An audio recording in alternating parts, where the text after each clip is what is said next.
12 lakhs income, no income tax. I am now happy to announce that there will be no income tax payable up to income of 12 lakh rupees. Wait, അതൊരു 12,10,000 ആയാലോ?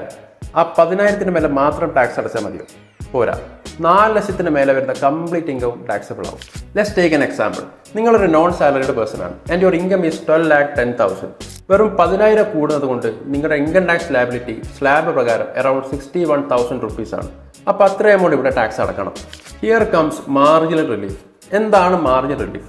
നിങ്ങൾ earn ചെയ്യുന്നത് no tax ലെവലിൽ നിന്ന് കുറച്ച് മേലെയാണ്, അതായത് 12,10,000. വെറും 10,000 ഇൻകം ഇൻക്രീസും കൊണ്ട് നിങ്ങൾക്ക് വരുന്ന ടാക്സ് ഇൻക്രീസ് അറൌണ്ട് 61,000 റുപ്പീസ് ആണ്. അപ്പോൾ നിങ്ങൾ ഇവിടെ എത്ര എമൗണ്ട് ടാക്സ് അടക്കണം? നിങ്ങളുടെ ഇൻകം ഇൻക്രീസ് ഒരു ടാക്സ് ഇൻക്രീസ് ഇതിൽ ഏതാണോ ചെറുത് അത് അടച്ചാൽ മതി. അതായത് നമ്മുടെ കേസിൽ വെറും 10,000 മാത്രം. ബാക്കി എമൗണ്ട് നിങ്ങൾക്ക് മാർജിൻ റിലീഫായി ക്ലെയിം ചെയ്യാവുന്നതാണ്.